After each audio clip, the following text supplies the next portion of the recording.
Pozrieme sa na to takýmto štýlom. Tam, kde je táto rúčka, tak to miesto si zapamätajme a to je vlastne vrch toho boxu. A to znamená, zoberieme si prvý diel, ktorý je farebný, nie je tento čierny, pretože tam je ešte aj vnútorná priečka. A začneme skladať. Najskôr prilepíme túto časť sem. Takto. Následne potom druhú časť, protikus k tomu.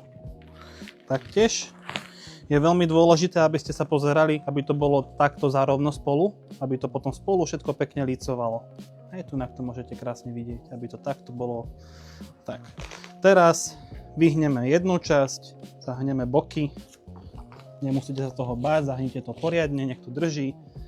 Chytíme teraz druhú časť, taktiež zahneme poriadne. A jednoducho toto prilepíme k sebe, takto, aby sme to lepšie zafixovali. Sú tu našité takéto suché zipsy, ktoré sa zapínajú až dozadu, takže ich není ani vôbec vidieť. A následne teraz, keď to máme takto celé urobené, poskladané, tieto dve zadné časti ohneme k sebe, celé to takto prevrátime, zlepíme spolu. A máme hotovo.